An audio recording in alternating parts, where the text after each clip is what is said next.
Dios te bendiga, amada familia, y bienvenido nuevamente a este nuestro espacio que el Señor nos permite para seguir estudiando su palabra. En el día de hoy vamos a continuar con la cuarta parte de una vida cristiana equilibrada.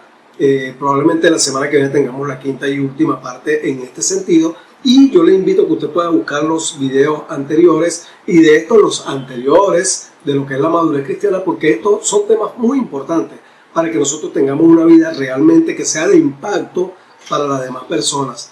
Que la gente nos pueda ver como personas genuinas, que cometemos errores, que cometemos pecados, pero que somos personas transparentes y que hacemos lo mejor para el Señor, para la gloria del Señor.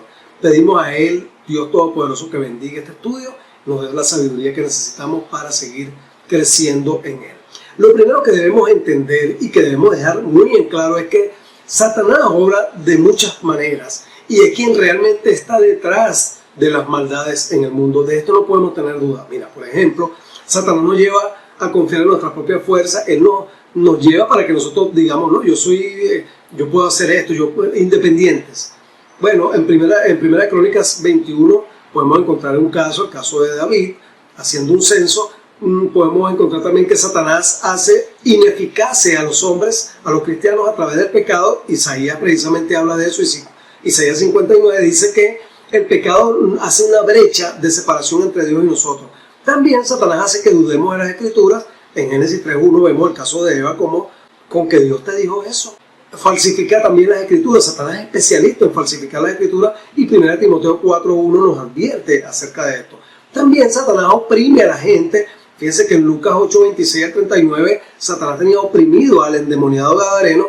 También influencia y dirige a los gobiernos de la tierra. Satanás está detrás de ellos. Fíjense en el capítulo 10 de Daniel a ese espíritu llamado el príncipe de Persia, cómo él influenciaba justamente al gobernante de turno. También coloca duda en los cristianos para que el cristiano esté dudando acerca de las promesas de Dios, persigue a los cristianos. En Mateo 10 el Señor Jesús le advirtió a sus discípulos acerca de las persecuciones.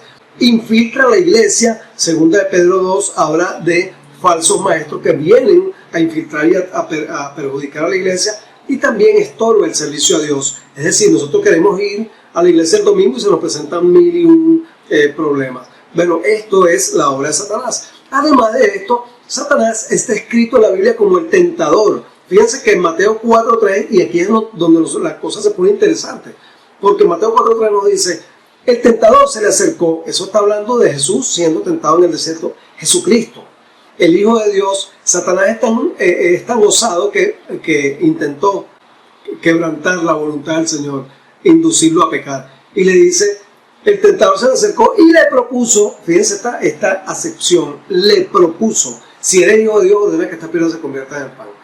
En 1 Tesalonicenses 3.5, el apóstol Pablo, temeroso, escribe a la iglesia y le dice, por esta razón, cuando ya no pude más, envié a Timoteo para averiguar si la fe de ustedes seguía firme.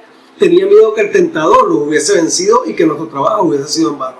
Porque el diablo es especialista en esto. Ahora, él coloca la tentación, él propone, él invita, él tienta, él llama, él coloca a los pies de la gente. Dice, si tú me adoras y te postras, mira, te meto en esto, te meto donde hay plata, te meto donde hay fama, te meto donde hay fortuna. Conocemos mil y un casos como esto.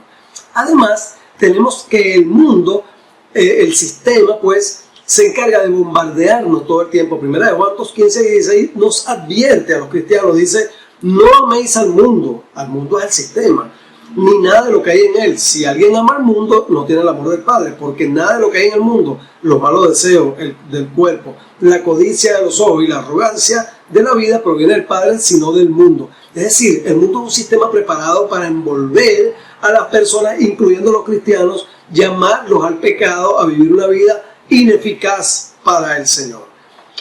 Así que, hermano, teniendo esto, digamos que medianamente expuesto en la palabra del Señor, nosotros debemos entender que no todo es culpa de Satanás.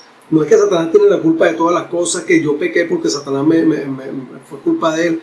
No, sabemos que él es el tentador, sabemos que él propone, sabemos que él invita. Pero Santiago 1:13 al 15 nos dice de esta forma, que nadie al ser tentado diga, es Dios quien me tienta, porque Dios no puede ser tentado por el mal, ni tampoco él tienta a nadie. Es decir, a Dios no lo metemos en una tentación. Todo lo contrario, cada uno es tentado cuando sus propios malos deseos lo arrastran y lo seducen. Luego, cuando el deseo ha concebido, engendra el pecado, y el pecado, una vez que ha sido consumado, da luz a la muerte. Por ejemplo, nosotros hemos podido escuchar testimonios de cristianos obviamente medio sinvergüenza, que dicen: no, hermano, lo que pasa es que estoy pasando por una tremenda prueba. El Señor me metió en una prueba y adulteré, y le fui infiel a mi esposa, me metió en esa prueba. Oye, espera un momentico. ¿Cómo que el Señor te metió en esa prueba? ¿Cómo es que estás pasando una tribulación, que el Señor te metió en esa tribulación? No, Señor, fue por sinvergüenza, porque tú puedes decir muy bien que no. ¿Qué podemos hacer nosotros contra este tipo de cosas? Sabiendo que Satanás es mucho más inteligente que nosotros, es mucho más poderoso que nosotros, y por supuesto es mucho más viejo que nosotros. Por eso dice el viejo adagio: más sabe el diablo por viejo que por diablo. ¿Qué tenemos que hacer? Bueno, no nos expongamos a la maldad del mundo. Mateo 6, 22 y 23 nos dice: tu ojo es como la lámpara que da luz al cuerpo. Este es el Señor Jesucristo hablando. Cuando tu ojo está sano, tu cuerpo está lleno de luz. Pero cuando tu ojo está enfermo, todo tu cuerpo está lleno de oscuridad. O sea, ¿qué dejamos nosotros atravesar por nuestros ojos? ¿Qué película vemos? ¿Qué chisme escuchamos? ¿Qué noticias vemos? ¿En qué redes sociales nos las pasamos clavados de cabeza? Eso es importante, porque esto o contamina o bendice nuestra vida interna. Además, nosotros tenemos una herramienta que es la humillación, el amor a Dios, el temor a Dios real y verdadero, la constancia en el caminar y el andar cristiano, y la resistencia, hermano. Resistencia es que no importa lo que me pase, amo y sigo a mi Cristo Jesús. Santiago 4, 7, 8 dice: así que sométanse a Dios, resistan al diablo, y él, el diablo, huirá de ustedes. Acérquense a Dios y Él se acercará a ustedes. Pecadores, límpiense las manos, ustedes los inconstantes purifiquen su corazón. ¿Ve? Ahora, aquí vale la pena preguntarse: sométanse a Dios. ¿Usted se somete a Dios? Yo me estoy sometiendo a Dios. Esto es importante.